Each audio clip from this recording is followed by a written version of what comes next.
You are listening to the Berlin House Music Podcast.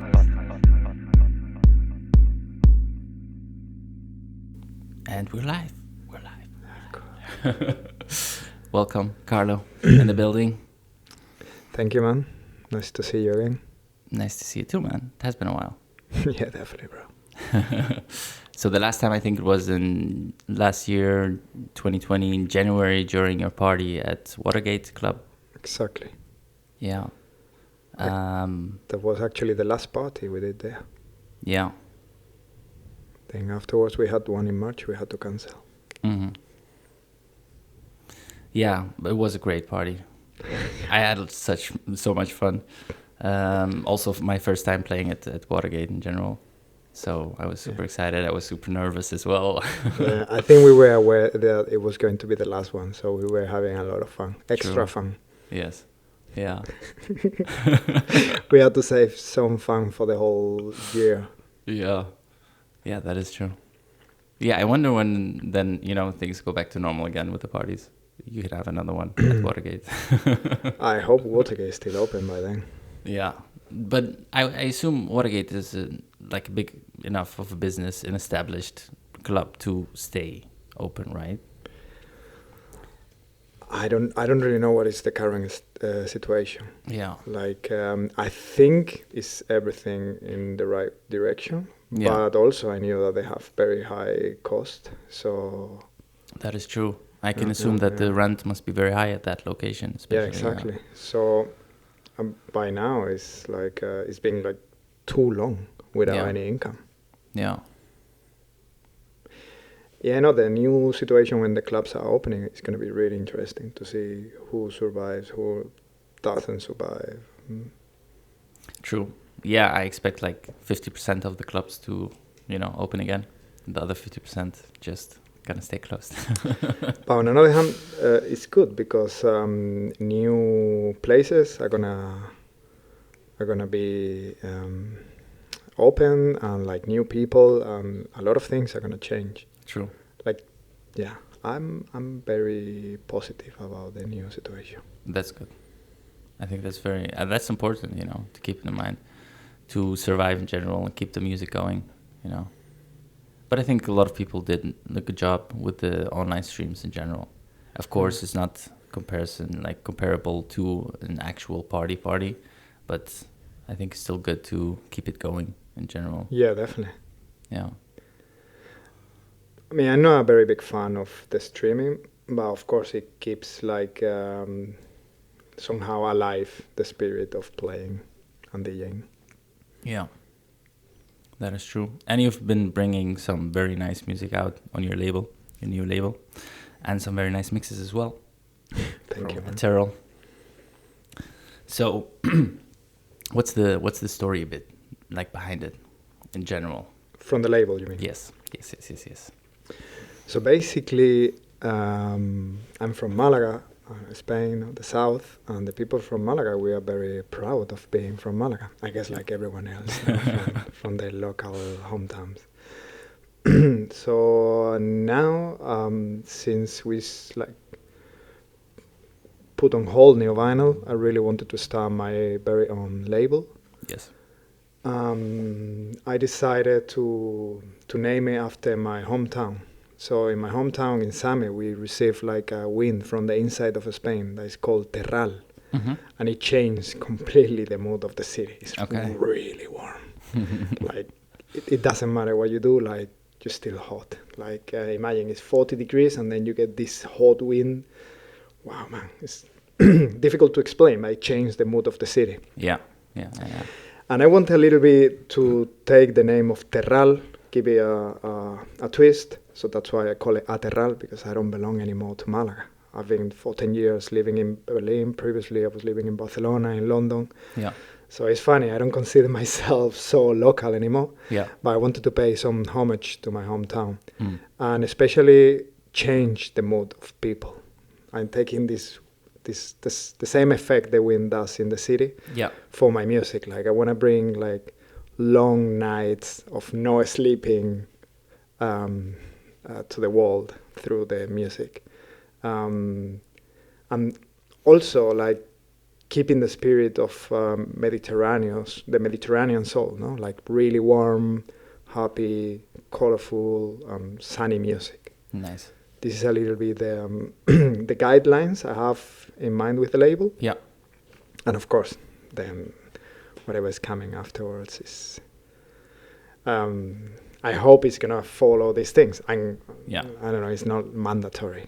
No, I understand. Of course, you will always have your artistic freedom in running the label, I think. But I think it's a very, very beautiful story behind it, though.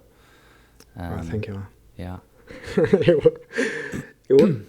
Actually, it wasn't easy to select the name, and like I think I spent like 4 months searching for names and like playing. There is a lot of websites that you actually put names, and then they start putting prefix and like switching around the letters, and like there's many creative ways of finding names. It's not easy because all the websites are taken, all the domains, no? Yeah, definitely. And Instagram, Facebook. I was checking like also in all like Beatport that there was no labels named like this, that there was no artist name like this, because I had like a lot of names that they were also good, but it couldn't be possible. Yes. But I'm super happy with Aterral, honestly. Like in the end, everything came perfect. Yeah, I think it's very nice. And now actually it also makes sense with the artwork, if I think about it, about the warm colors and the mix of the colors. Yeah, exactly. It's like all the artworks are a mixture between like the earth, the sea, and the wind. It has.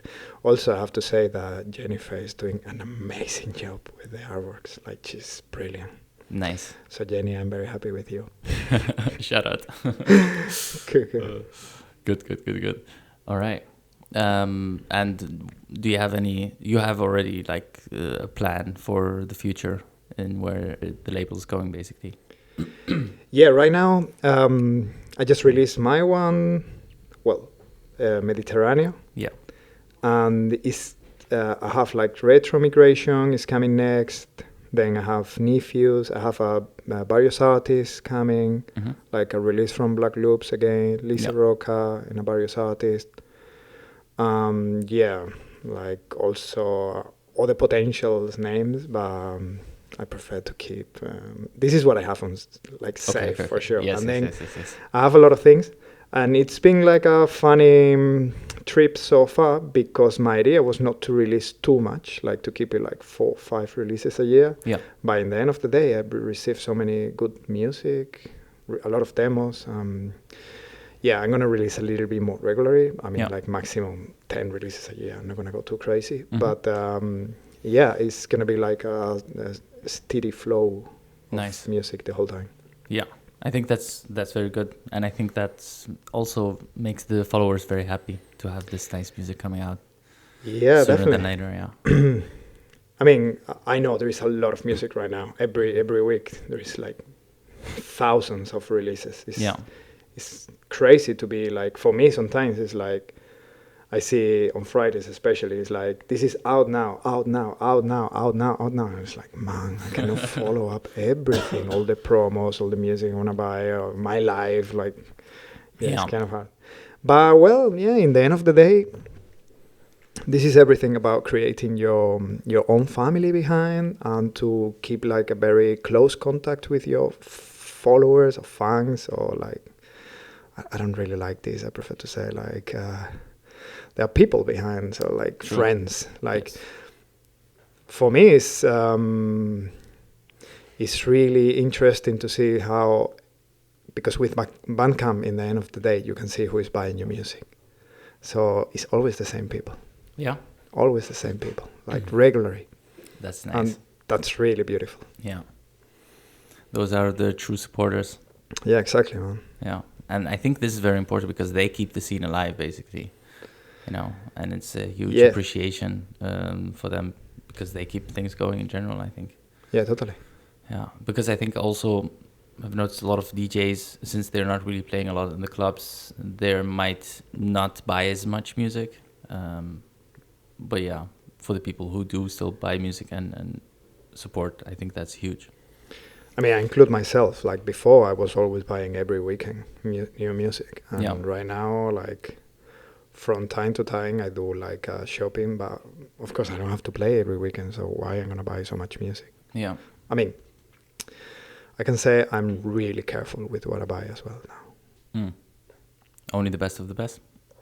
Yeah, I try because I don't even know how I'm gonna start to search for music the day I'm gonna play again. Yeah. I have so much music I didn't play that. Yes, that is true. How I'm gonna organize myself? Well, you're gonna need to have like a huge long party, like a very long party to play. But before the long party, I need to organize all the music I've been compiling for all these months. That there is something, at least in my case, very interesting about music, that it doesn't matter how it sounds in your studio, in your house, in like. When you play the track, it's like when you see the real potential of the track. Yes. There are so many tracks that you play them and it's like, wow. And also so many tracks that you play and it's like, why did I play this? Yes. Yeah. So, I guess the first mixes are going to be like very like, maybe really good, maybe really bad. Who knows? Well, it's just trial and error, I guess. Exactly. Yeah. But it's always like this when playing music, I guess. Seeing what the people are vibing to and what hits the sound system, basically. Yeah. But yeah, I saw, because you basically came by bike today, a very nice bike. I'm looking at it. It's kind of a racing bike style with one gear. But yeah, you've been biking. Have you been biking for a long time, or is it like more of a new thing you have been doing? Nah.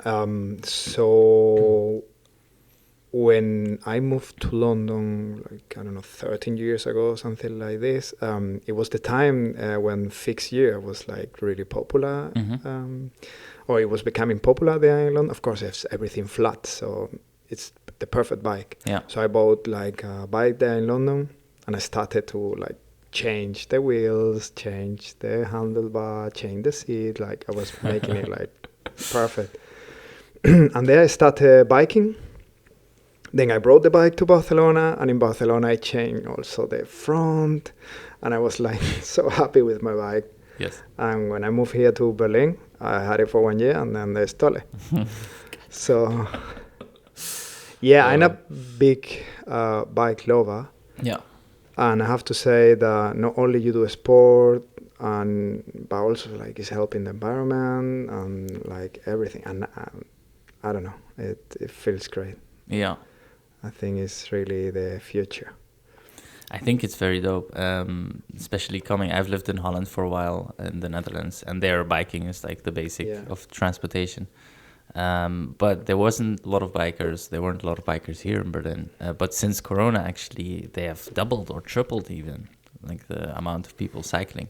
Yep. I mean, in my house, this is one of these cases. Like my wife was not going to work with the bicycle in winter because it was too cold. Mm-hmm. And now this winter, she's been like full on with the bike every day. It's curious because usually she was like getting sick a couple of times a year, and now this year she didn't get sick anytime. So I was like, you see, it's like actually really positive. Like, it's helping out. True, but I think that's if you especially go to work every day, that's like daily movements. Yeah, well, before and after work, basically. Exactly. Yeah. And it's at the same time transportation, so you don't have to put time aside to actually get the, let's say, sports done. Yeah. I mean, for me, every day is kind of 40 minutes of workout. Because I go to the studio, it takes me like 20 minutes and 20 minutes. So yes, I love it. But I don't drive fixed gear anymore. This one, I have the possibility of doing fixed gear, but I was having some problems in the knees. Okay. And also, I didn't have any brake with the old bike, so I was like proper kamikaze. Yes. And maybe I'm getting old. No, but I've seen some videos on YouTube about the fixed gear, and it's scary because it's very hard to brake. You can't really brake, Well, there is something really beautiful about it, and there is a moment like when you are fully trained to do it, because in the beginning it's it's not. It's really difficult. But of course, there is after years of training, like the bike and you become one. Yeah. And you can feel like the way of driving is completely different because you need to be so alert on everything. Yes. That is like you really focus and you really feel like the bicycle is a part of you. And this is it's a feeling you cannot really say in words. No, it's and especially when you need to go down, no, like I don't know, it's like down the hill. Down the hill, that's like a different level because you need to. It's kind of a snowboarding, you know. You need to start to keep like the wheel is always like kind of sliding. Yes. And this is really funny. I remember when I used to live when I finished living in Barcelona and I was coming here, I spent like a summer in Malaga. So in Malaga there was like no bikes at all with fixed gear. So every time I was driving there, everyone was like, "What is this without brakes? What are you doing?" Everyone was talking to me. You know. Also in Malaga we approach to each other like it's very easy that you start talking with someone very spontaneously. It was really funny. Like especially in Malaga, there is a lot of hills and like. So you need to be like kind of a bit pro. Like if you're just starting with fixed gear, you definitely need the brakes. But also it's illegal to drive now with fixed gear without brakes. Ah, okay. Yeah, I got a bill one here in Mitte. They stopped me, and they I couldn't drive the bike anymore. Okay, but did they fine you or? Yeah, man, it was terrible. I had to pay how much? I think it was 150 euros. 150. 150 euros because I was driving with a bike that didn't have brakes. And then I had to pay an extra 100 because they gave me like 1 month to put the brakes to the bike. Okay. But the thing is, like the bike I had, it was made out of parts here and there, so everything was built in a way that I couldn't put any brakes. Okay. So I brought it to a specialized shop of like fixed gears, and I was like, "Can you put the brakes here?" And the guy was like, "No, because we're missing this, and this is too, like I will have to customize as well the brakes, and it was really expensive." Okay. The guy was like, "For this, you buy a new bike." You know? So then I went to the police and I say like, "Yo, man, before you put me the fine, I just want to let you know that I went to the shop and I cannot put the brakes to the bike." Yeah. By then, I had to pay. So I paid 250 euros. God damn, that's a lot of money. That is a new bike, basically. For an underground DJ in Berlin. Yes.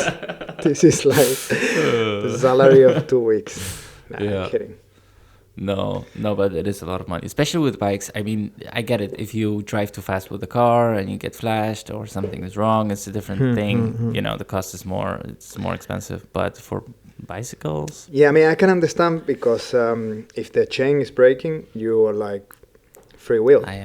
You know, you're like you have no way of stopping the bicycle. True. Which actually happens to me once in London. That the chain was going out of the thing, so I was free will, and I was like, I had to crash against a bus stop, because otherwise I was going to a crossroad. Shit. Yeah, this was like a funny one. Okay. Did you hurt yourself? A little bit. Okay, but you survived. yeah, but it was really dangerous. Yeah. But then afterwards, I was always checking like the chain, and I was like kind of careful. Yeah, I guess it's wrong to drive without brakes, but it feels good. Yes. Yeah, I totally understand. Yeah, I actually watched a lot of YouTube videos about the fixed gear and how you kind of need to know what's gonna happen ahead, also with the lights, which car is gonna go where, and this kind of thing, because you're dependent on long-term distance, basically. Yeah. And I think it's crazy, you know, it's very risky, but I get it, you know, because once, like, I obviously have brakes, but I think once you're really into the biking thing and you're going really fast and you become one with your bike, it becomes like a very satisfactional thing to do. Yeah, totally. You need to think it's a bit more like when you're driving a car that you're not using the brake, you're more like with the gears, no? Yeah. So it's kind of like this. So when you Okay. say a traffic light, you don't stop just in the traffic light. So Yes. like just slowly, because you're controlling also the speed with the pedals, no? Yes, So it's yes, yes. like, yeah.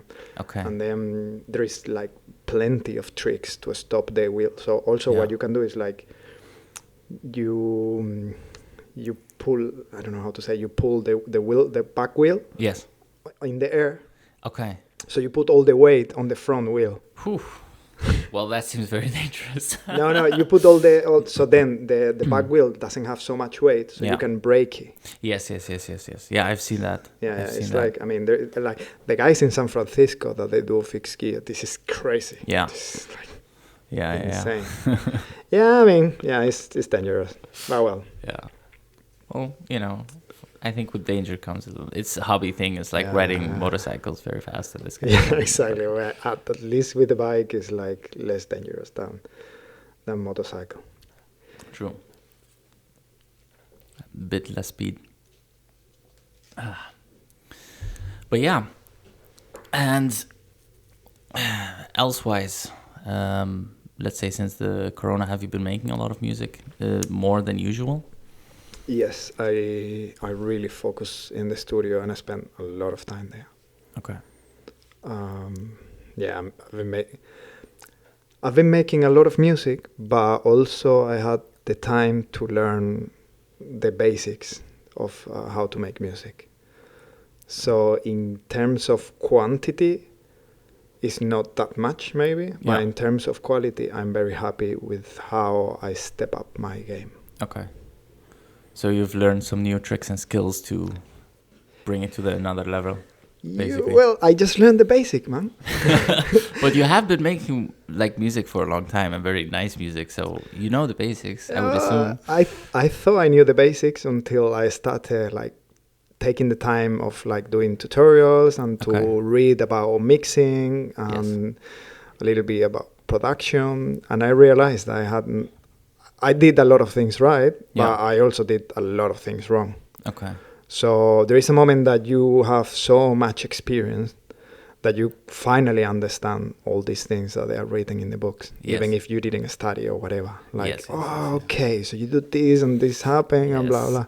So now, after so long, and in this moment, I use this quarantine period or like pandemic period to focus and say, okay, I don't want to make more music that sounds wrong in the clubs or like that it doesn't sound I'm not happy with. Yes. How I can improve it. So Okay. this has been my goal.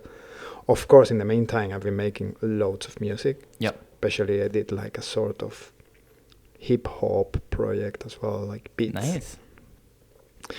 Yeah. Is it out anywhere? Can we listen to it?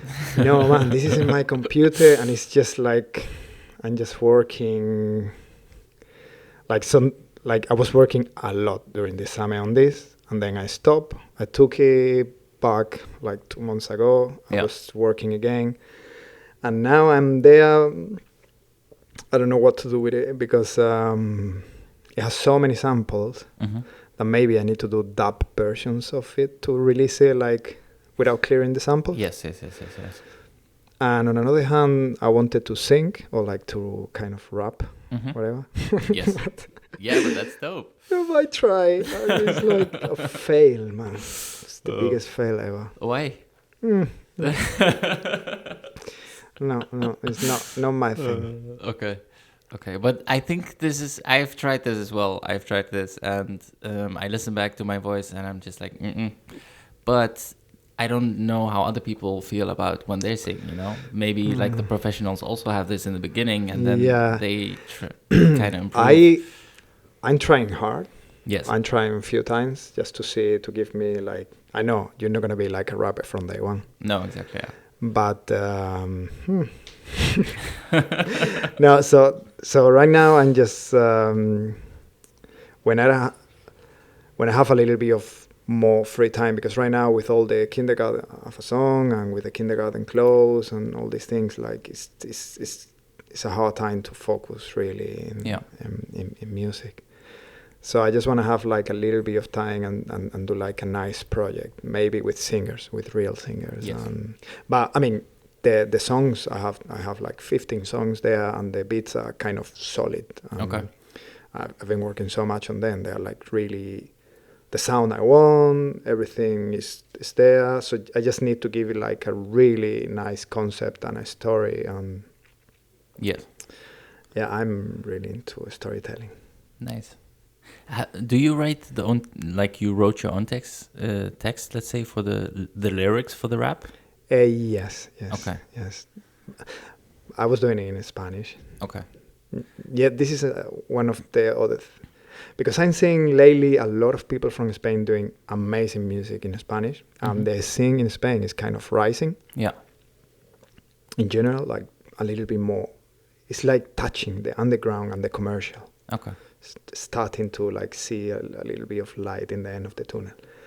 So I have the feeling I want to come back to Spain a little bit and say like, yo, okay, I know house DJ, whatever, but I also like to do some beats and music and to get a little bit out of my comfort zone and out of the box. Yeah. So this is what I want to do there. Okay. And yeah, it's funny because my concept was like how all this album was born was like during the beginning of the virus. I was reading the same book to my son every night. Yes. And this is where the wild things are. Okay. I don't know if you know the book. I don't know it. Yeah, so basically it's a beautiful story of a boy that is traveling to an island where some monsters are, and he's becoming the king of the island. Okay. And then he's coming back to his house. Yes. And in the same night, but it looks like it's years for him, Yeah. It's everything about imagination, about like your childhood and how... I mean, I remember when I was a kid and I was traveling from my room. Yeah. Like you were everywhere. Mm-hmm. At the same time I was reading this to my son, I was able to see through the eyes of him, like how we were really traveling to this island every night. Yes. So a little bit my concept of the album is this, like it's a travel to this island with my son and then coming back. Okay.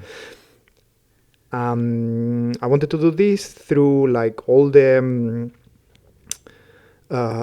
cartoons I was seeing when I was a kid and all this thing, which is really funny because this is kind of like all MF Doom, what he was doing with the... Ah, yeah, true. Yeah. So now that he died and all the hype, he go back and all the stuff is like... also it's kind of a homage for him. So I have a lot of material. I want to do like it's a mixtape. Yeah. So, but honestly, I don't really know exactly how it's going to be done yet. Maybe I use few singers. Maybe I do it myself. Yeah. I don't think so, but well. Yeah, but my idea is like latest 2022 to put it out. Okay. And if I have too many problems with the samples or whatever, I just put it on vinyl and I don't release it digitally. Okay. I think that sounds nice. I'm very excited to hear actually. I'll send you a little link so you have a listen before some and exclusives. tell me what That's you great. think. Thank you. Yeah, but I'm generally really into hip hop beats. I like to sample some stuff myself, like jazzy stuff. But yeah, it's really easy then to have the biggest chops from some like tracks basically, and a nice beat to it. But yeah, I think it's very nice to include the vocal stuff to it, and I think it would be very valuable if you can learn the skill, let's say, of rapping or doing the vocals yourself, because this is, I think, once you have this, then you can always do it and apply it to all different kinds of projects you do in the future. But on the other hand, it's always also very nice to use professionals who have their, let's say, set of skills in that. Yeah, totally. I mean, professionals are just people that they are like starting. I don't mind to find someone. It's about feelings. It's about like, I don't know how transmitting the idea. Yeah. Yeah, true. Yeah, I think in general it's more about the vibe and the energy of the person. Yeah, exactly. And some people are very trained and some people just have it in them from the beginning. Yeah, but on another hand, I was keeping like really like keep on going with the house music. Yeah. I made also quite a few tunes. Yes. Nice. Is anything new coming out soon? Yeah, now in Honey Butter, Mm-hmm. I'm releasing like a Supernatural Providers EP. Okay. How many tracks? 4 tracks. Nice. And then afterwards I have like Shall Not Fade. Okay. Dope. This is gonna be September, October. Okay. There's 5 tracks. Yeah. Really nice EP as well. Like Nice. I'm very happy with the selection of both. Yeah. Is it more punchy, more chilled? Mix in between? It's a mix in between. It's like there's a couple of more punchy tracks and then more deep house, but not really deep house thing. One of the tracks of the Supernatural Provider in Honey Butter is like I made it in 2014. Okay. And I just found it recently in a hard drive I had in the studio. Yeah. And I was like, wow, man, this track is actually really cool. Nice. So I sent it to Suni. I was like, yo, man, I think this track could fit in the EP. And I was like, man, this is cool. And I was like, okay, let's go. Nice. But I only had the file, the pre-master file. Okay. So I couldn't touch anything of the project, Okay. which is actually good as well. I mean, I will have changed a couple of things, but, things are done and Yeah. move on, let's say. Yeah, I think sometimes easier. Otherwise, you get into the perfectionist state of mind, and then Man, it takes me so long to finish the music. So long. I don't know why. Like, well, yeah. So how long do you average, let's say, spend on a track? I know this is a very hard question. I don't know, but I can tell you that I do the track. And once that I get approval from the label and all the stuff, it could take me like, the thing is, the way I work is like I work a little bit every day on the track. Okay. I'm very good at discovering what is wrong and what is right. Mm-hmm. But in the moment I'm making music, it takes me, it's very hard for me to make changes and so I do the music and then I go home, and when I'm doing any task I don't need to think too much. I just listen to the music in the background, and then it's just like I receive as far as I'm listening to the music, and okay, so here I need to change this, and this is too loud, and this is blah blah blah. Yeah. And I'm making my thing in the head, Mm-hmm. and then I go to the studio and I change everything. Okay. Go back home and washing the dishes and listening to the track. Okay, maybe here I should this longer, this one. Yeah. So, and this could take me like up to like 1 week maybe. Okay. Like every day I work a little bit on the track. Yeah. Also, I realized that every day you have a different perception of the track. Mm-hmm. So in the long term, it's better when you have like few days to listen to the mix, not only basing, not that in one day you do the mix, because maybe next day you listen to the mix and it's like, okay, what I was thinking yesterday. Yes. Yeah, I had this with a lot of mixes. So this way, I'm very sure by the end of the process that the mix sounds exactly the way I want. Yeah. And that the track is like every change is like there. Okay. I have to say that with the years, and especially in the last year, I'm getting better at finishing tracks, because when I'm starting, I'm already doing less mistakes. Yeah. Which is like the key of the thing, like in sample selection, like what I'm doing, what I'm not doing, Yes. not using, like back in the days, my projects, they were like 50 channels, like I don't know, so many things going on, and now it's like 5 hi-hats, like 3 claps, and now it's like I'm going super simple. Mm-hmm. I'm boosting properly what it needs to be boosted, and not too many elements, because in the end of the day, the tracks, they need to breathe, they have presence, and like if you listen all the old house, man, like they didn't have that many channels, they didn't have that many resources. Like it was kick, clap, hi-hat, bass line, and chords. Definitely. True. Yeah, but less is more in general. Yeah, exactly. Sometimes you need to have limitations. Yeah. Like when I'm checking for new plugins and all the stuff, it's like sometimes I'm like, I need this, I need that. No, man, you don't need it. Like there are people that they're making outstanding music just with Ableton and the native plugins. Yeah. native instruments. No. I mean with the plugins from Ableton, I don't know how to okay. say the inside plugins, whatever. Yeah. You know, only with this you can do amazing music. Yeah. True. But of course, if you have like certain plugins, they're helping out. Mm. Yeah, I'm finding also lately I've been checking a lot. Yes. Other new plugins and all that. Okay. Some new Rhodes. Raphael was telling me about this new plugin he got. It was like very nice Rhodes plugins. FM Rhodes. Keys, piano. You know what? I'm not so much into like synth plugins or like to create the actual sound. Okay. I'm more into kind of mixing, modulating. Okay. Those the kind of plugins, sounds, yeah. you know, like this. Yeah, finding out how to fake the analog feeling. Which is really funny because recently someone did like a review of Mediterranean and there was like all these analog flavors and I'm like, I do everything in the box.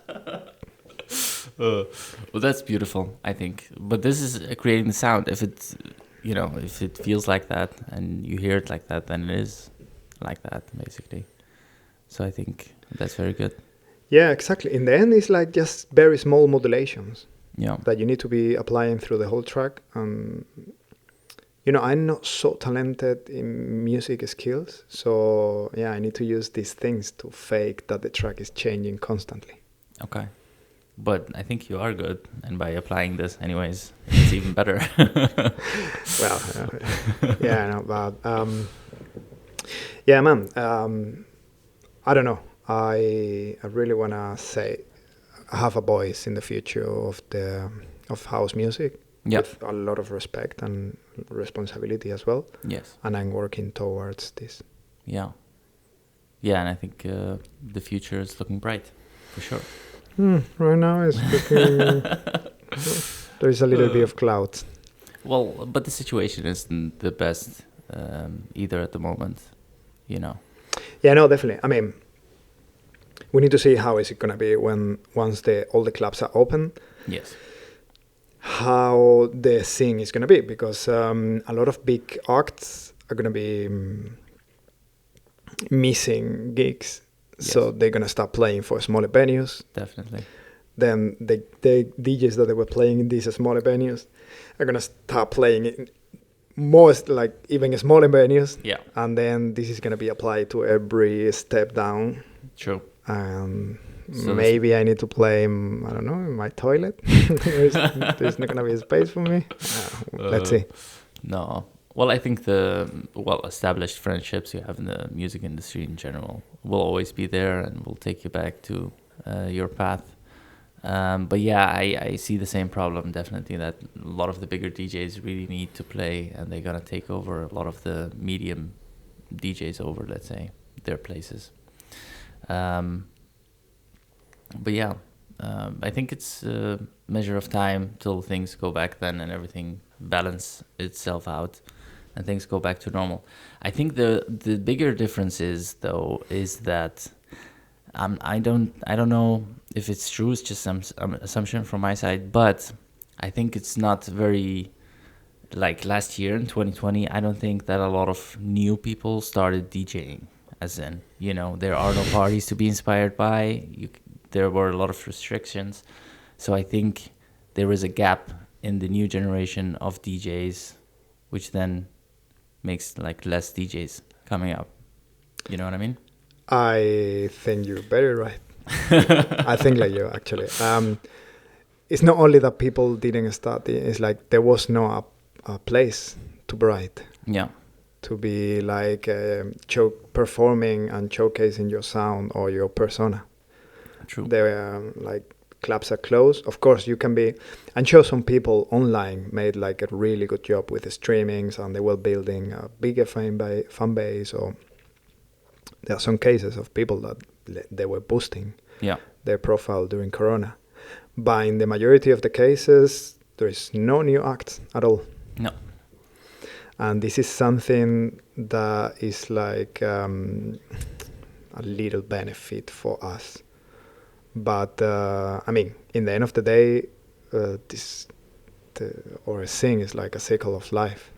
So you need new people constantly as well. True. So I mean, I'm not happy that we don't have any new people. I mean, it's just like this is very necessary, because also these new people, they are applying a new vision of the game. Yeah, true. It is the new generation, but it probably will go back to normal once. Yeah, I mean, of course, as soon as we Yeah. open in these things, Yeah. there's gonna be a lot of, and there isn't, and also they know how to move the young people. Yes. Yeah. That is true. And I think, but maybe let's say the new starters, instead of going into DJing, they went more into producing as well, you know? So maybe there is a bigger wave of new producers than DJs, let's say. I mean, this is going to be a chaos, like as soon as everything is back to normal, because I know so many people that they are not releasing any music, just waiting for the moment that everything goes like back again. Yeah. But this is going to be like crazy.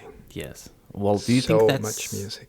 Do you think that is a smart move to, let's say, save your tracks till everything goes back to normal, so you have, or is it smarter to blow up now so you're? I mean, I have a theory. It depends on which moment of your career you are. Okay. So if you have already an established name, Yes. you don't really need to put so much music out there. Yeah. So you can have like a little break, make some really nice tunes, and then once that we are back, then you drop your music. Okay. This will be like the normal standard. Yeah. For me, if you establish name. In my case, I need to be saying to everyone, hey, hello, I'm here, I'm Carlo. So I need to keep releasing music Okay. the whole time. And also I have so much new music that I don't want to be releasing in the future, because this is my sound now. Yes. I'm a bit tired of releasing music really late. Okay. So yeah, in 1 year I don't want to be putting the music I'm doing right now. I want to put the music I'm doing in 1 year. Yes. This is the sound of now, and this is how I want to be heard. Yeah. Yeah, it's the development of your sound, basically. Yeah, but I mean, you know how releases are working. Yeah. Like sometimes they get like super huge delays. Yes, definitely. Yeah, that is normal. But luckily, lately I'm releasing really fresh music. I'm very happy about it. Yeah, that is good. Yeah, totally, man. Nice. No, so we're gonna go for a little break, and we'll be back right with you after it. Straight, man. Ciao. All right, and we're back. After a little break, it took a bit longer than expected. It's always nice to catch up. The catering is really nice here. Yeah. But we went a little bit into, let's say, social media area of things. Yeah, it's really important nowadays. Yes. Super important. Yeah, all the people are hanging on social media, basically. Chilling, following each other, looking what's happening. I think it's the general replacement of the TV, how it used to be. So it's the main entertainment and news source for most of the people. I think it goes even beyond that. I think it's the new way of interacting with each other. No, in terms of the thing, like you don't go to parties anymore. Yeah. So you just see what's cracking in social media, who is doing what. True. This is kind of modifying the whole game and all the rules. Like, yeah. I think it's really interesting to see how like the bigger are getting bigger, like the big ones are getting bigger, and they make a lot of noise that is very difficult to get into, to go through it. Yeah, that is true. I actually never thought about this like this, that people are not really going to parties anymore, and instead they're just hanging on social media. Yeah, I think there is something very sad about it, and it's like, how can you, in social media, how can you give the soul or like the picture of house, of techno, of all these underground genres? Yeah. How? You cannot really do it. Like if you post music, it's boring. Yeah. So it's really interesting to see how everything got reduced to a selfie. Yep. selfie is the new techno, is the new house, is the new way of communicating with the people. I think our music is not made. I mean, maybe this is a very old school way of thinking, or like I don't know what to say. But sometimes it doesn't feel right when I see all this post or like recently. I mean, I don't want to even credit him. This stupid guy that was saying, "Oh, I'm doing the track that is gonna change house music forever." I don't know if you saw it. I haven't. Lucky you. I mean, I'm in this group of the worst techno memes group ever, and it's like, and which is hilarious, and you get all the insights of the scene. Yes. The scene. So there was one guy saying like he's changing house music forever, and the track is so bad, and it's actually not even house; it's bad tech house. Okay. But the guy was like making a lot of noise and getting a lot of hype, and people are following and people are listening, and like it feels like this is what nowadays people need. It needs like I'm doing a track. Next week I'm giving more information about my track. Yeah. Tomorrow is the release of my track. Now this is the teaser of the track. If we reach 2,000 comments, I post my track. And then finally after 7 posts you get the track. And when I look at me, it's like, oh man, you just released a 5-track EP and you just did a post. Like something is wrong, no? Yeah. I don't know. I prefer more the old school way of promoting things, and like the music is made for the dance floor. I understand now it's like hard times for clubs and there is no clubs, so we need to promote it in a different way. But yes. I mean, let's be a bit more. Let's relax. Yes. Yeah, definitely. Well, but I think is the guy like a bigger kind of dude in the game, or is he just like a beginner thing? It's kind of. I mean, I didn't know about him before he did all this, but of course, imagine now he'd reach me. True. You know, and and now we're talking about it. Exactly, but I don't want to promote him. That's why. But it's kind of like this American Diplo whatever thing, like. Okay. I mean, in the end of the day, it's cool because they are bringing more people into electronic music, because now the tech house is the new EDM.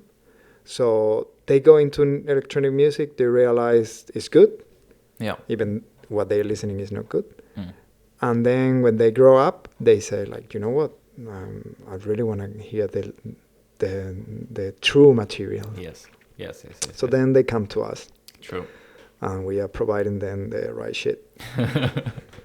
The right drug. Exactly. But until this happens, it's a long road. And what I mean is like the noise in between. You know, there is so much noise in social media. Like there is so much people trying to be someone they are not. Yeah. Which, in the end of the day, makes a lot of people sad. Like the people that they are trying to be whoever they are not. Yeah. And the other people receiving this information of like, oh my God, this guy, look, he's in an amazing beach, playing in an amazing location, doing all these beautiful things. Like, you know what? The Instagram actually makes more people like anxious than any other app in the world. And sad. Like even myself, I mean, I'm almost 40. My life is already kind of, I mean, or my head is already balanced or done. But even me, sometimes I don't like to look to social media before I go to sleep, because I don't know, it doesn't feel right. You know, I see things and I have emotions that it doesn't feel right in my mind. But imagine someone that doesn't have like so many built concept in their heads, and they are still growing and building their lives. I can imagine that they're having a proper struggle through this post. Yeah, definitely. I think the rates of depression and suicide are increasing, especially under the younger generation. Yeah. And I think social media plays a huge role into this, because it gives an image of other people having everything, let's say, that you would like to have, or maybe the way that you would like to look. Um, and even if you didn't know that you wanted to look that way, now you have someone, and then you're like, okay, I want this Exactly. too. Yeah. And I think it's so unfair. A lot of times, thanks to DJing and thanks to music, I've been in very privileged situations that in my normal life I couldn't afford or I couldn't think I was gonna do, like traveling around the world or like being in super expensive hotels.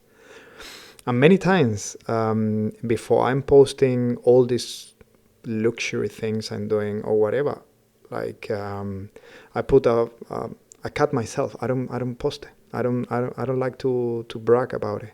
Yeah. Because even if it's good for my social media, in the end of the day, I'm thinking about the people that they are following me. Or there are not so many, but yeah, even like this, I care for them. You know, I don't want to be saying like, "Oh, look who I am, look what I'm doing." Look, I don't know. I'm more like into the music thing. Yeah, but I think that's a great responsibility you're taking. A bit of the ethics about the whole humanity side of things.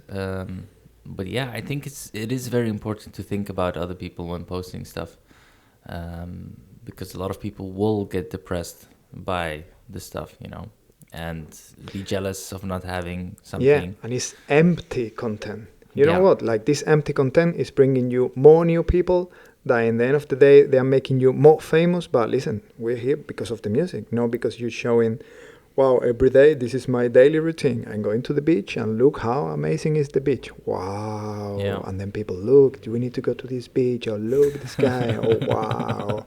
Yeah, man, but is he playing good music? Well, it's not about the music. Is he actually making his music?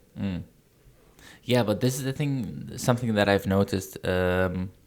So there were kind of like, I think, YouTubers or people from TV.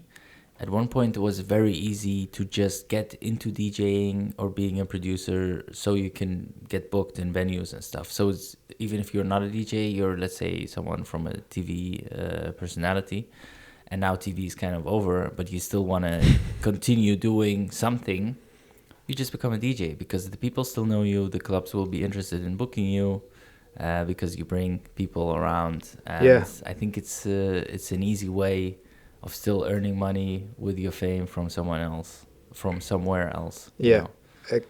I mean, in Spain, we have few people like this. Like there is like a very famous singer that the song is like, I mean, he's a troublemaker and really like always in these newspapers, like kind of a celebrity, like a cheap celebrity. Yeah. So he started DJing and he started producing. Music was so bad and the taste was so horrible, but he was booked everywhere and he was so expensive and people were going to see him playing. Yes. In the end of the day, you know what? They are not competing against us because the people that they are booking him and the people that go to see him, I don't even want these people to come to my party. Yeah. You know what I mean? Wrong crowd, different crowd. Yeah, it's different crowd. Of course, you see them playing in front of like big crowds, getting like big fees, and it feels unfair because it's like they're doing what you're doing, but it's like completely. It's like they're playing. It's like baseball and basketball or handball and football. There is a bowling, but they are completely different sports. Yes. Yeah. But I think this is an interesting concept because I think some people then get into the music scene with a different goal in mind. Let's say the business perspective of things, and they don't pay any attention to, let's say, the fine things and how hard people worked into defining, let's say, certain scenes. So they just come in, do their thing, and want to be the biggest of the biggest, And mostly they also succeed because they don't care. Yeah, but in the end of the day, they succeed.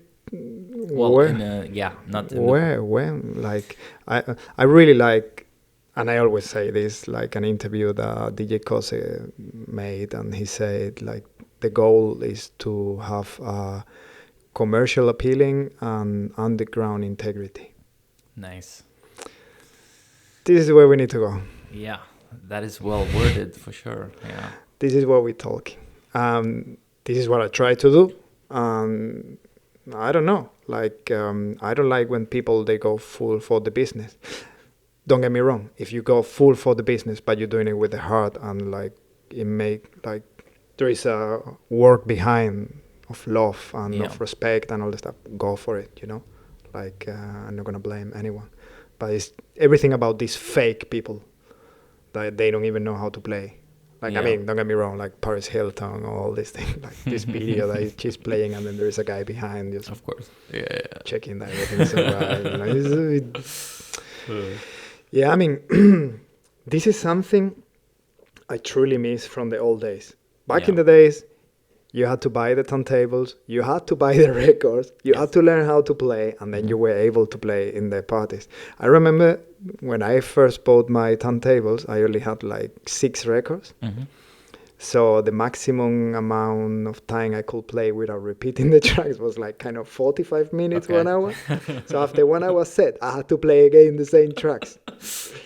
You know, this is really kind of cute and shows how we used to do back in the days, you know, how much like now no one will play the same 6 records over and over again, you know, especially because you have so many resources to play digitally, never ending music. So yeah, you have to spend your money, spend your time, practice until you get like certain flow, and then you are able to play in the parties. It's good to include new people in the game. It's good to get like a bigger like a spectrum of people that they are able to play. But on another hand, what I mentioned before is also a lot of noise in between that don't bring anything good for the scene or to the scene.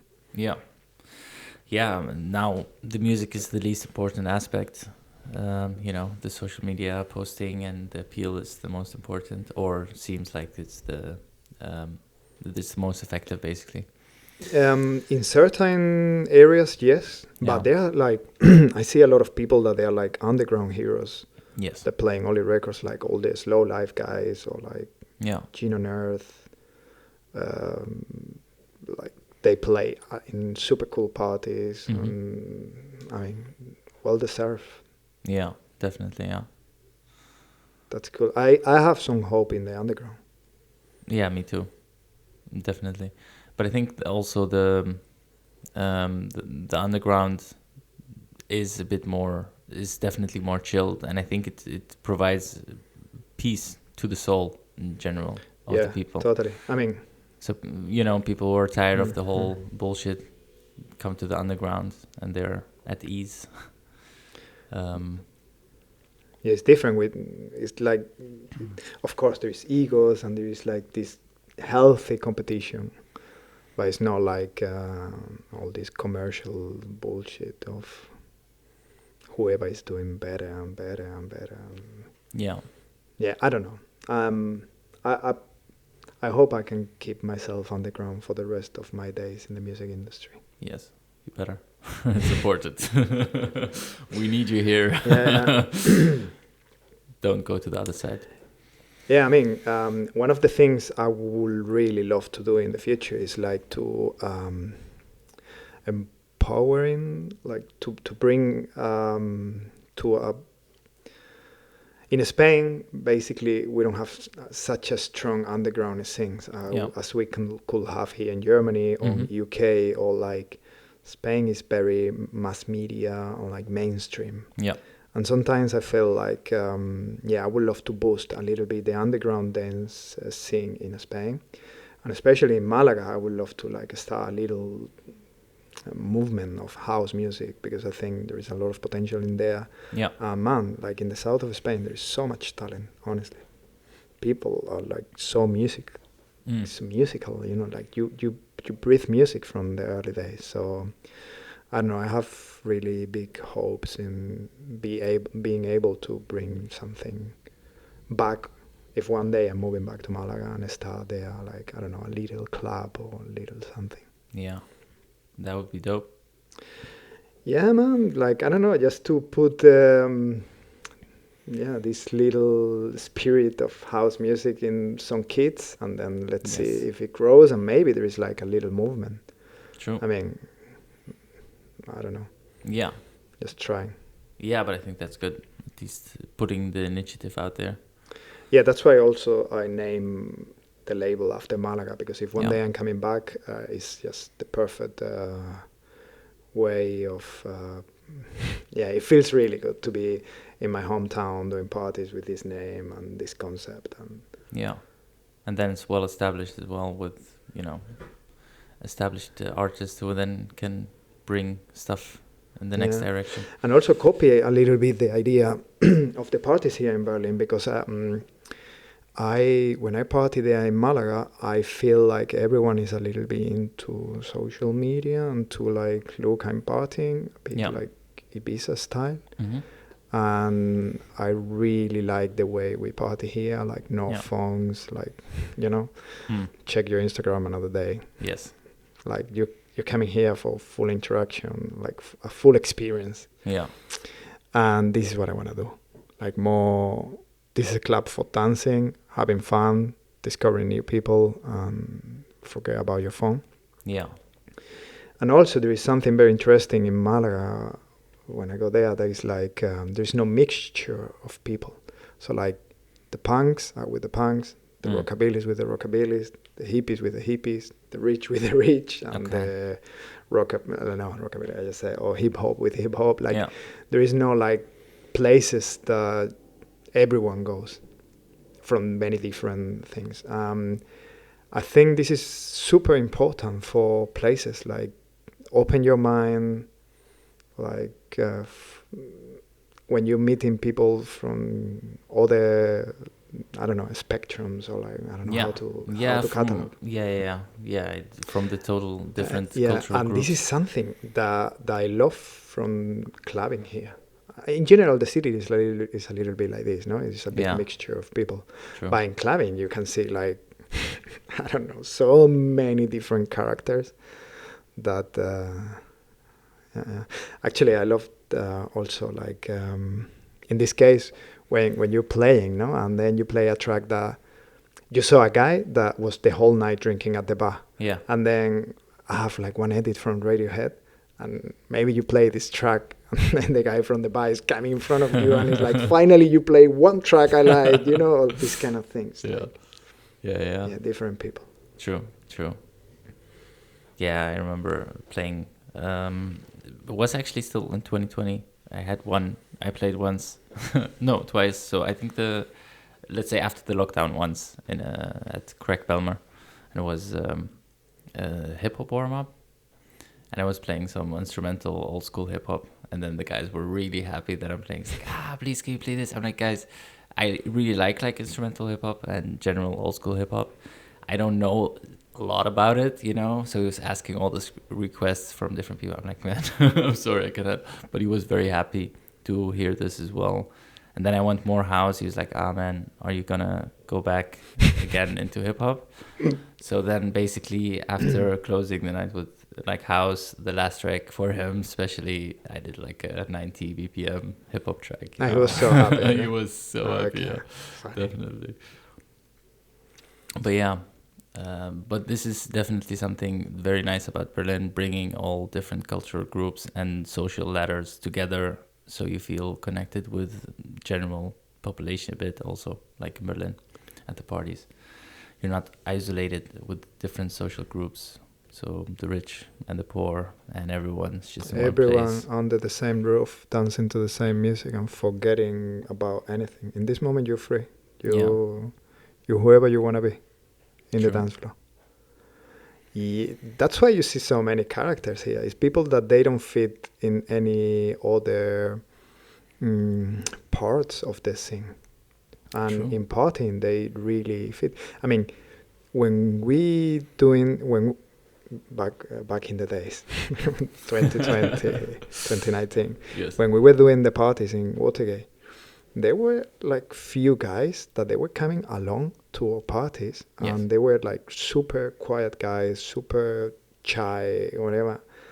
Little by little, we were getting to know each other better, and then I was introducing to some other people, and we were creating like a little family. Yeah. And it was so beautiful to see how people that maybe they are more lonely in their lives, or like they don't have so many friends or whatever. Yeah. They get to know more people, they get to interact with more people, and this is just helping. Yeah, I don't know. It's I miss clubbing a lot. Me too, man. Especially the fact of I was loving when you play in Berlin and you're coming back home, and then you cross with your neighbors, or you had like the craziest night ever, and then you are fully back in a normal life, with your kid in the park, and then you see other people and you say, like, if you will know what I was doing last night, or where I was last night, this is really funny. Yeah, it keeps you alive. True. Yeah, I love how the city used to coexist, basically. You go back home and other people getting up, going to work. And it's perfectly fine. Nobody's annoyed by anyone else, so, No. it works. Yeah, for me, when I first came to Berlin as a tourist, like, I don't know, 15 years ago, and for partying, I didn't see much from Berlin. It was really interesting to see how people were going out of the club super quiet, super relaxed, like really. I was like, okay, because in Spain you're super loud, and it's like you're going out of the club like I would say an elephant in a kitchen, like. So, and this is amazing. Like. Yeah, for sure. But it's also nice that sometimes, like, some clubs will tell you also to be quiet for the neighbors totally. and stuff, Yeah. In a weird way, it works here. It doesn't work in a lot of countries, but it does work here. Yeah, but for example, last year we started having problems with the neighbors around Ipse. That's why we had to change the sound system outside. Okay. So in the long run, you need to think that a lot of young people, they move here to Berlin, and then these young people started to having kids. They don't go out that much. Then things are changing. True. So, well, it's a bit tricky. I mean, by the end of the day, the city needs to evolve. Like back in the days, all the clubs they were Mitte, for what I understood. True.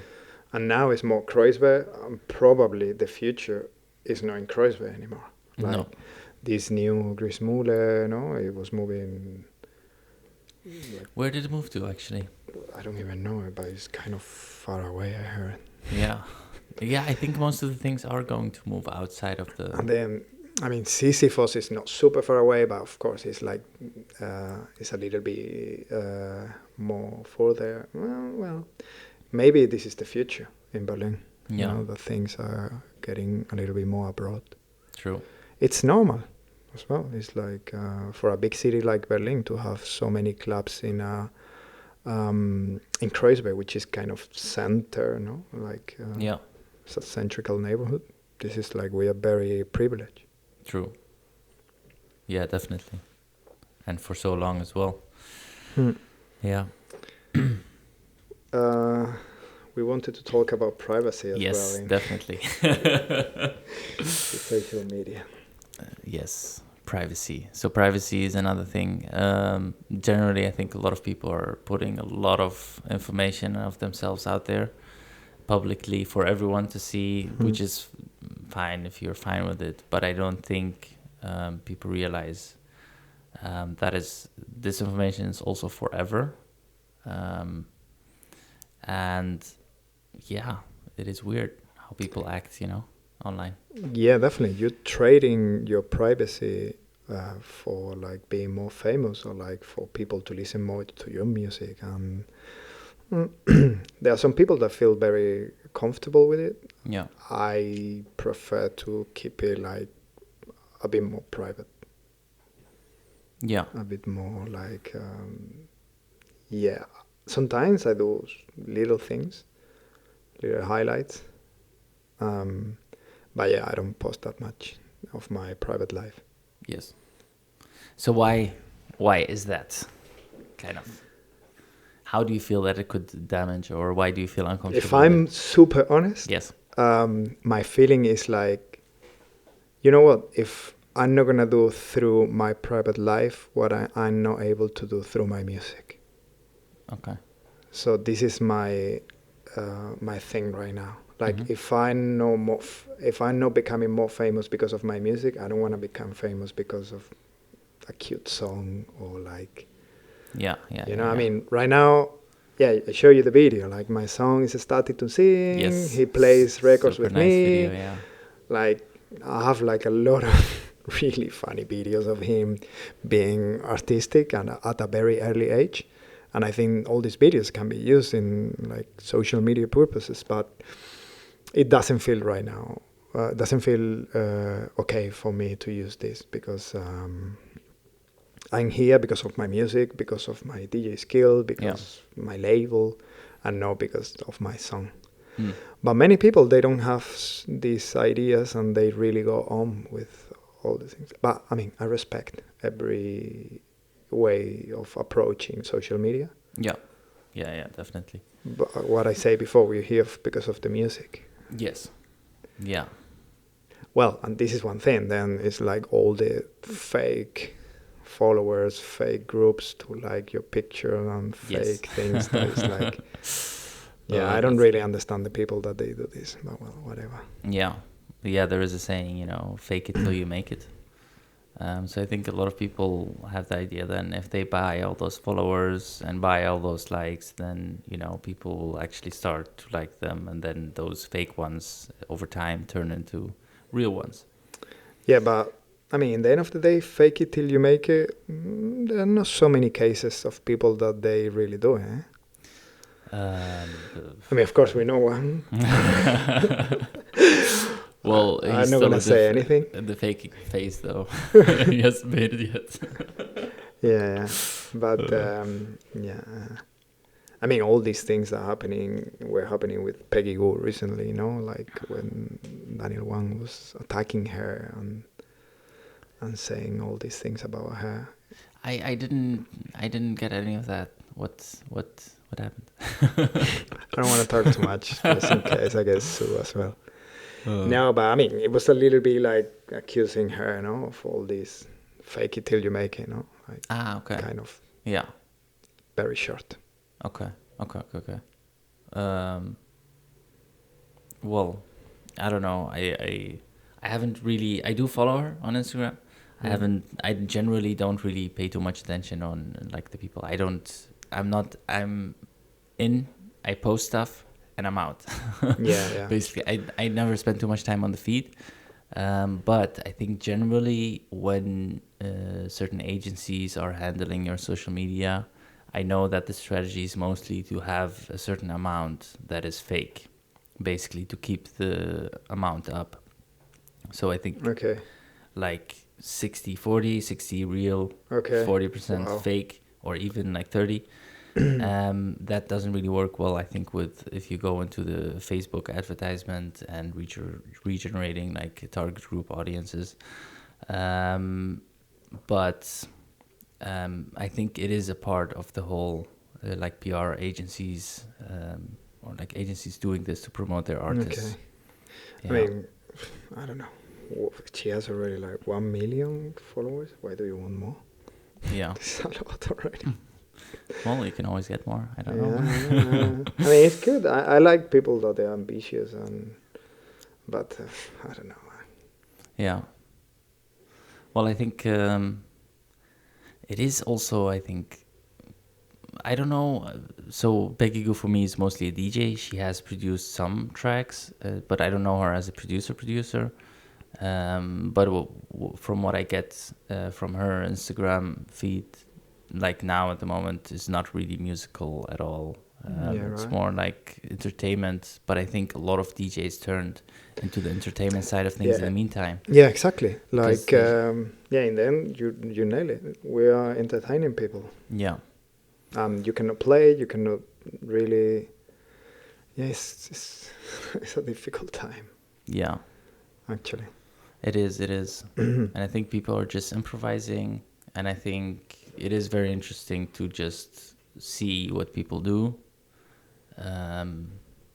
Yeah, and also there are so many producer or DJs that, the social media, they came too late to the party. Yeah. Or they're handling the social media in a completely different way of the way it should be done to be famous. and I love this. This is truly amazing. Like, I don't know, Prosumer or one of these guys, or like Derek Carter. Okay. So how is their approach in general? Like, they're super easy. Yeah. Like, whatever I want to post, I post it. Or like, Okay. Also the Steffi. Yeah. Super easy, man. Super down to the earth. Like, I love that. What you see is what you get. Yeah. I know. No bullshit. I'm not trying to be someone I'm not. But well. Yeah. Well, I think it's always important to. I think it really depends. It comes down to the personalities. I think you can also then see what is the main reason people are into DJing. Let's say, is it just to, like, say, be successful in something, and they want to just be successful, and DJ is just one of the things that they can use to be that, or is it really the music that is drawing them to the game? And I think just through scrolling through the feeds, you can actually figure out a lot about them because they give a lot of privacy, you know. Yeah, totally. Actually, you can see this even more in detail right now with all the parties going on in Tulum, in India, in Tanzania. Yeah. So basically, I divide the music scene now in two groups, like the ones that they are here for the music and the ones that they are like more hedonist and like they just want to party and yeah, music is really cool, but give me the drugs, you know? Basically, people are going to countries with very poor COVID restrictions to party because they cannot party in their homelands. Yeah. You know? So that's why Tulum is on fire right now. It's super dangerous and sad because Mexico is like really going through hard times. Yeah. You know, with COVID, like they have like super high rates. Okay. People are still partying there. Even the big names are playing there. Yes. So this is a mistake from names, from like big DJs, from the dancers, Yeah. and from promoters. Yeah. Yeah, I don't know. Why are you still doing this? I think house music or like any music has certain responsibility. Yeah. And we need to look at it like, of course, COVID was damaging us more than any other, I mean, concerts, of course, like, Yes. you know, in the end of the day, movies, like people can still enjoy in the movies at home or like all the entertainment things. But for music, it was like really direct. But well, we need to live with it. We need to handle it the best way. And I'm really disappointed by all these people. Because it's kind of like, I was reading in the internet like colonialism. Okay. You know, we go in there to use their resources and to use their land, especially all the American, like US, because they cannot travel so much. You know, nobody wants American land. So Mexico is one of the few lands that they still open for them. And, you know, it's like, I don't know, it feels so wrong. So wrong. But this pandemic basically hit the whole planet, you know, and we are still connected to each other, of course, with the restriction. There is no traveling and stuff, but if we all need to do this together. We all need to stick together until this is over. If anyone does anything, it doesn't, you know, like play the game by the rules, then we're gonna still be in the same situation like 2 years from now. Exactly. My question is like all these people that they keep partying and they keep spreading the virus. Like, what you gonna do once that everything is back to normal? Yeah. You can look us to the eye in the eyes and you can say, yeah, I was like behaving good. No, man, you were not behaving good. Well, this is so like I don't know. I hope people remember who was partying and who was not partying. And I think could be like a expensive toll. Can you say this? Expensive what? Like they're gonna have to pay for their acts in the future. Yeah. You know, Yes. like especially like I don't want to say names, but big names with parties in Ibiza and all these things. Yeah. Well, um, to be honest, I don't think the fact that people are partying and don't really, let's say, give a peep about anyone else. I don't think that after the pandemic's over, they will be like, "Oh, I feel sorry now," because they didn't give a shit in the first place. Why would they give afterwards? But it is a hard one. But I think, yeah. It is a very hard one. Yeah, definitely. I mean, because I think it also comes down a little bit to IQ and intelligence at one point, because some people, are not the most intelligent ones, and you can only keep them for a certain amount restricted, and after that they will break loose or they go crazy. And I think when you have this kind of problem, then you're dealing with a really intelligence problem, because every healthy, like, intelligent person would understand that this is not possible. So if you cannot see this, then there is something bigger wrong, and then yeah, exactly. how to handle this. Yeah, but there are a lot of people that I don't know, friends of mine there, and colleagues playing there, and I don't know, maybe I'm too strict or I became too German. It's like, no man, don't play there, don't do it. Well, I think, yeah, but I think also as a father and a family man, you care about the people around you, and you care generally, like, about people close to you, and the dangers, and you don't want to put anyone in danger. Yeah, and we're doing such a big effort here. Yeah. Like myself and my family. Like, I haven't seen my family since 1 year and 3 months. Yeah. This is like, I will never imagine in my life that this was going to happen. And I miss so much my homeland, my mom, my dad, my sister. Like, it's crazy. I have like a niece. I don't know if you say niece. Like my sister had a baby. Yes. Basically. Yeah. Well, I think it is your niece. Yeah. Okay. Yeah. I didn't meet her. She's like 6 months now, okay. And I didn't meet her yet. I mean, only via with the phone, like video chat. Well, I'm doing a lot of effort, and I'm just expecting everyone to do a little bit of effort. So at least don't party. Yeah. Yeah, or party with with the people who live in your house. Oh yeah, or like certain measures. Like, exactly. I mean, if you do a rave with 2 meter distance in between, or like, but still so a rave is gonna be gonna be a disaster. It's not gonna work. Yeah. But this is the thing, comes down to the drugs, I think, as well.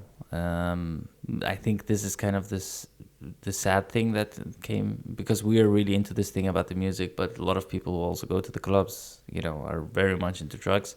Nothing against drugs, but I think, like, the not so nice thing about it is now it comes a bit more to surface, how people then using drugs a lot at home because they cannot use it in the club. So sometimes the club was just a cover for that usage of the drugs. Yeah.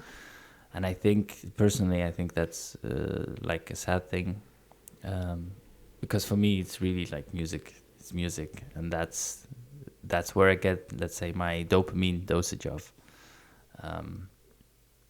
And in my perfect world, everybody gets the same, dosage out of that. It's funny you say this, because sometimes my mom is asking me, like, how can you play? When I say, like, wow, last night I was playing for like 6 hours. Yes. And my mom is like, how do you play 6 hours? How you stay the whole night awake? Like, mom, coffee. Yeah. Yeah, but that's the thing. It's but when you're playing, it's different. It's like you get energy from. Yeah. Yeah, but you're also responsible. You have, like, there are a lot of people counting on you to deliver the music, and this is kind of the responsibility you need to deliver. So you cannot just, like, fall asleep, or it's not like you're driving a car at night and you're just, like, very tired and that's it. It's more like there is a lot of people depending on it. So I think this state also gives you a bit more energy. Yeah, totally, man. One of the things I miss the most is, like, because sadly nowadays my level of concentration is dropped like dramatically. Okay. So, I mean, I cannot be doing the same task for more than 1 hour. Or I don't know. It's like all the time. It's like, oh, I have a call here or an email here, or like you always switching task. Yeah. And something that I really love from playing is like, for once, I'm at one thing only. Yeah. And I mean, I guess like you know, like everyone, are you doing something that you truly love? And you kind of good at it.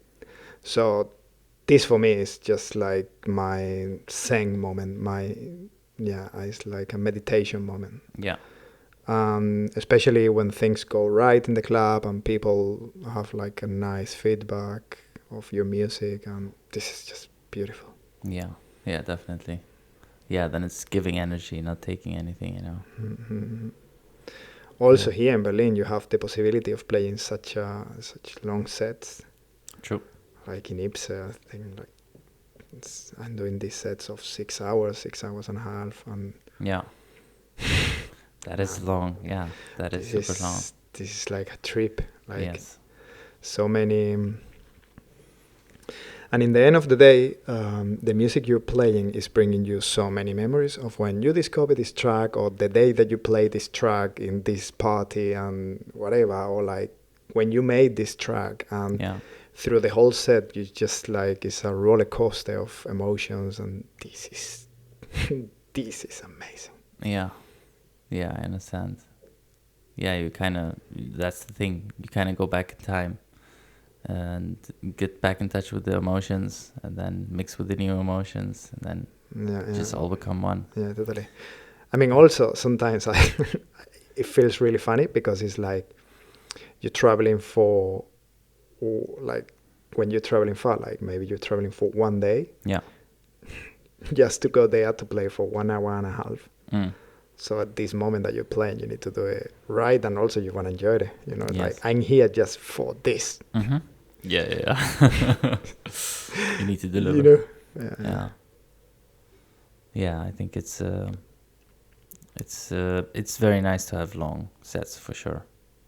Yeah, totally. This is something I love from Berlin, and I hope it gets like a trend worldwide instead of like a million DJs in one night. Yeah. There's no helping anyone. Like you need 1 hour to get the vibe. And then if you do a 2 hour, I mean, a 2 hour set is kind of okay. Yeah. Like the perfect is 3 hours, no? And then 4 hours is just great. Yes, just chilling. It's like, okay. I remember I was, back in the day, invited to like an event, and their goal was to try and break the world record of the amount of DJs played at an event, let's say. And the idea was that each DJ gets to play, let's say, one track, you know, just to have the numbers. Okay. I think I remember this. But I was invited, and then I was like, so I just go there to play one track, and I just mix it in. I don't even mix it out because the next DJ is already gonna mix it out. I'm like, no. Okay. I'm not gonna do this. Yeah, but it is crazy, you know. It's like thinking about time. I don't think it's gonna be any kind of quality because you're just asking random DJs to just make some kind of music. This is just like probably the people that organize this. Maybe they love DJing, but this is not the soul and the concept behind DJing. Yeah. True. Also, something I really like, or I would love to push a little bit more, is like the residents. You know, residents know the people know the resident. Definitely. And then, like, for example, in Watergate, this is what I was doing with Ricardo, with Black Loops and Turkish. Mm-hmm. In the end of the day, we were like every party, us. Yes. Yeah, when you go, you know what you're gonna get. True. Yeah, definitely. And then, of course, when they were not, I had Habibi Groove and Nephews playing. Yes. And they deliver. Nice. Yeah, this was like a great party. But yeah, I think COVID is going to change a little bit the rules for the future of DJing. Maybe not so many guests or like international guests. Yeah. And maybe the local DJs are going to have something more to say in the future.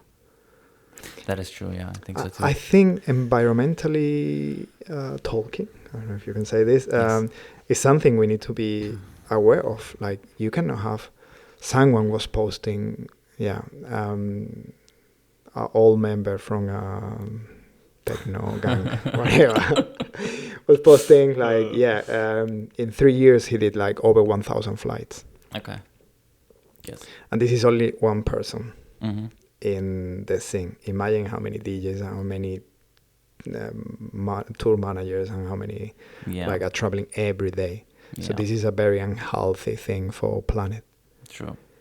We should promote more the local thing. Yeah. I mean, eventually, of course, you can have this DJ from there. Or you can have like, I come from Malaga. That we didn't have so many guests, international guests. So every time we had an international guest, I was there, first row. I wanted to meet them. I wanted to give them my demo. I wanted to touch them. You know. It was like I understand the feeling of people that they want to see their heroes and all, but also it's, like, take care of your locals and promote them. Yeah, definitely. I think we're gonna need to see some change regarding this, because I think there is like it doesn't have any value anymore if you don't actually notice where people live anymore. Like at one point, people live half in Berlin, half in Amsterdam, or half in Berlin, half somewhere else, and they're just traveling constantly. I mean, maybe for us in Berlin, it's not so good that everyone is playing, because there is so many people here that actually don't play in the city, but they live here. Yeah. We will not have a space for us. True. But well, I think it's a beautiful thing to develop in the future. Yeah, definitely. I think so too. Yeah, but it is nice to have It is nice to feel that it is a special event if your hero is coming to town, and it's not that he's here every month, but once a year. I think that's great. Yeah, then it's a very big special event. Yeah, indeed. Also, maybe to plan tours, not that you fly into US for only a weekend. Yeah. I mean, I understand touring is hard, especially when you have family and kids. Maybe a 2-3 weeks is not that easy anymore. True. But, well, I don't know. We need to plan it in a different way, because you cannot be taking so many planes constantly. Yeah. It's in the long run, this doesn't help anyone. No, that is true. Yeah. It's like planes are like really contaminating. Yeah. So what do you think about let's say, well, of course, if an artist is playing somewhere else and is being broadcasted at a party with like a screen and you can see him play? Not a big fan. I don't. Maybe it's the future. I don't see. Yeah. Because you're not there, you cannot get the vibe. True. I mean, I'm gonna put you an example. Like when I'm told, it happens to me a lot that I'm talking with my family and my song is involved. Yeah. So we're talking through the phone, and my son, of course, talked with them, and it's like, and I thought for a while that at least you get like a perspective of how the kid is growing and how he's doing and all the things. Yeah. This summer, my wife went to visit her parents and took my son, so I stayed in Berlin for 10 days alone. Mm-hmm.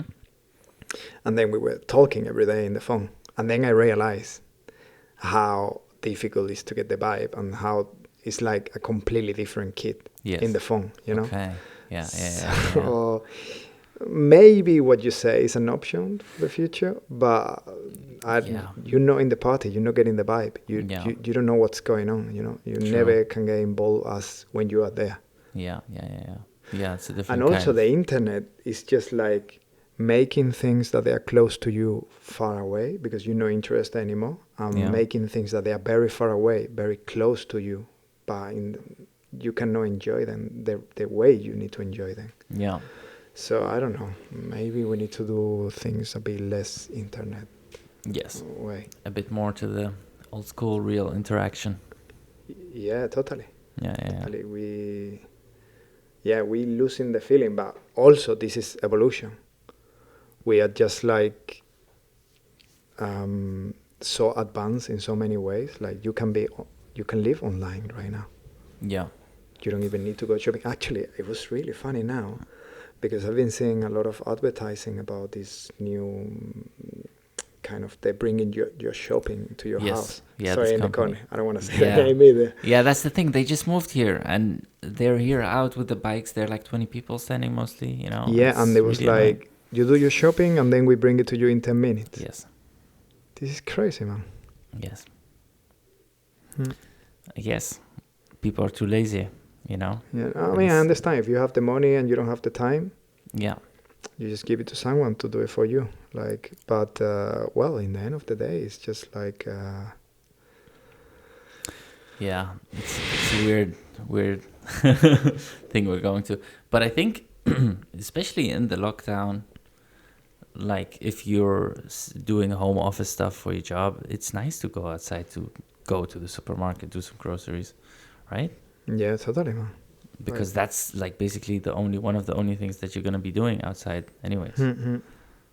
No, and then we're gonna look like, you remember this cartoon movie like Wall-E Yes. on Disney? Yeah. That they are I really love that one. they're so fat and they are in the sofa the whole day watching their screens that Yeah. they don't want to move. So in the end, Yes. we're gonna be kind of like this. Yes. Yeah, very interesting. Actually, this is all linked to my new EP, Supernatural Providers. Nice. That through the quarantine, I was reading a very interesting book talking. Actually, it was about psychoanalysis in kids. Okay. So the guy was, I don't remember the name right now, but the guy was studying all the kids from like Native American Indians. Okay. Like all the, and there was like 2 tribes. Yeah. And how they were like growing and learning things from like Mother Nature, and how they were like celebrating life in terms of like, we have the river that provides us food, Yes. we have the animals we hunt, and we Okay. have all these things, and in the end of the day there were concepts that they were supernatural providers, like the river and the mountains and all these things. And they were making a party once a year where they're having like a lot of sex and all that stuff. Well, regardless of this, Yes. back in the days, we were living out of rivers and mountains, and we were so in touch with our surrounding. And now, basically, if you analyze our lives, we are completely disconnected of our environment. Like, we live in cities, like we barely see the green and mountains and rivers, and like everything is like so artificial. So yeah, the record is actually really funny because it's white. Okay. It has like a little twist, and it's like, okay, during the pandemic, what everyone was buying the most. And we even make like supermarkets to run out of toilet paper. Yes. So actually the record is white because supernatural provider, whatever, but we are not in touch anymore with this thing. Now our supernatural provider is toilet paper. Definitely. So I always like to have like little twist within the records, and I thought this one was going to be a funny one. Nice. Yeah, it is a nice one for sure. Just to make people think about, okay, it's like society was like buying a lot of toilet paper instead of buying a lot of, I don't know, what do we need the most? Yeah. Like food, water, but even it feels wrong to buy so much water in bottles, you know? Yes. I mean, we have, at least here in Berlin, we have a beautiful sink. True, that we can just drink off. Yeah. Drink out of, yeah. But we have definitely lost touch with everything for sure. But I think this is why they say they use even gardening, let's say, for mental health to deal with like depression and such, because um, you used to work outside in nature, and everything you do, basically, you can see your progress and you get something back for it. Now you're just sitting inside behind a screen and you're doing, but you don't really see the progress of the work, let's say, that you're doing, like emailing and this kind of thing. You don't see anything grow, you know? Yeah, yeah. And this Interesting. also doesn't give this satisfaction feeling that you're actually achieving something and giving something to the world, or, you know, you don't see the progress of the work. So it's kind of it's a weird feeling. And it's a weird time for humans to be alive in general. Yeah, totally. Actually, sometimes I think what you just said in a different way. I think like imagine there is no electricity, so Yes. anything I'm doing Yes. is you're not able to listen to it anymore. Or there is no any way of like it will be lost. Yeah. Well, um, wait, you can still do vinyl stuff without electricity, right? Yeah, but not all the music is released on vinyl. No. True. Yeah. I mean, I wish everything I can put everything on vinyl. And Yes. yeah, no, but I mean somehow is what I mean. Like Yeah, I totally get you. Yeah. Yeah, but that's the thing. This is the thing. If electricity goes out, most of the things are gone. You know, especially consider the payment with your phone also. And you're not using cards anymore or anything. At one point, you cannot recharge. All right, that's it. Yeah. Bank is out, everything. Yeah, no, definitely it's like a very interesting period where we are right now. We're moving so fast Yeah. that I don't want to even think about it in 20 years. This is going to be like, yeah. Yes. But I think also the good thing is that not all countries move as fast. So you will always have some countries that's still keeping the old school stuff going. And this I can compare to, like, let's say to Iraq. Because when I used to live there was a lot of power issues, and I think there might be still to the day. So I was used to having, let's say, 3 hours there was electricity, and then 3 hours no electricity. So we would watch a show, and in the middle of the show it would be gone, you know. And you cannot, like, there was no Netflix back in the day, so it's not like you can watch it back. The show is literally gone forever, probably. Oh wow, man. So, but maybe if you're lucky, the rerun the next day or not. This is how I watched Matrix for the first time. I was in the middle of the movie and the power went off, and I was going crazy. Yeah, of course, I can imagine. Man. Yeah. Wow. But this means that there will always be people who never forget, let's say, who will not completely be dependent on the technology and the development. That's nice to hear, man. Yeah. So they will be then the people we ask for help when things go wrong. Yeah. I mean, in the end of the day, it will be amazing if people appreciate what we have. This is more or less the situation. That is true. Yeah. I totally agree on this. Yeah. So I think we cover pretty much. There is something else you want to know? No, I'm asking you. Well, let's say some shout outs you want to do to the people you love, if any. Of course, to my wife, to my son. They've been everything for me in the last year. Corona made something, or like made me realize of the things I have, and I need to be grateful about it. So this is something like I'm enjoying every day, even it's really hard to make music and to sleep not much because I'm in the studio until late and then waking up early and taking care of my son. But every day I'm preparing breakfast and lunch for him, and I'm going to the park, and all these things is like, man, these days they're never gonna come back.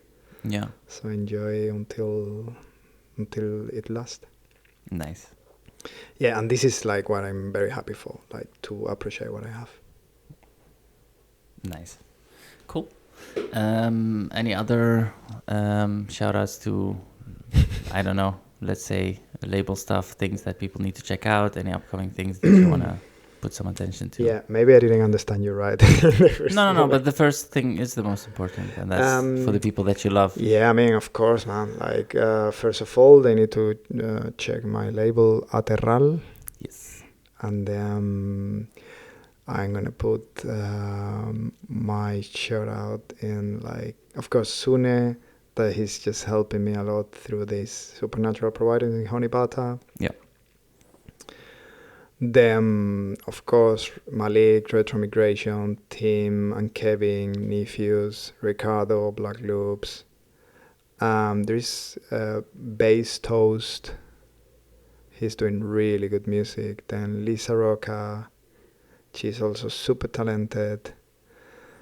And there's this guy, Niccolo Turini, Follow the Groove. He's also going to be releasing in the label. Okay. Man, he started making music like, I don't know, a few months ago. Technically, it's still like a bit rough. Mm-hmm. But man, he has soul in his music. Nice. He has he has emotions that many people don't have in very perfect music. So it's super interesting to see. He sent me a demo and I was like, wow, man, chapo. Nice. Yeah, and this is so far my shout out. Okay, cool. And to you, man. Thank of course, you're like a super big supporter of the label. I truly appreciate this. What you're doing with the podcast, for the guests you were commenting and all the stuff. I think it's a really nice selection. Nice. And I'm looking forward to hear what is coming. Thank you, man. Thank you. Thank you for doing this together. You know, it was nice having a little chat, catching up and all. Yeah, definitely, man. And hopefully we can do this soon then again in the future. In the dance floor. And the dance floor would be even better. Yes, please. Well, in the worst case, we just need to wait 1 year more. That is true. We can handle that. I don't know if I'm going to be too old for... You're good, man. You're good. I mean, we need to train. Again. True. Yeah. Like, it's going to be really funny, no? The first night when you... Because I didn't stay like a whole night without sleeping. I didn't do it since 1 year. Same. you know? So it's like next time you're playing again and you need to be the whole night without sleeping and then playing and all that. I think it's going to be tough. But well, I'm here for that. Yeah, definitely. It's gonna get us out of our natural rhythms that we've built up now, you know. But it's totally fine. I would like to make that sacrifice. Please.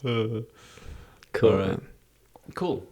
Well, thank you then, and we speak soon.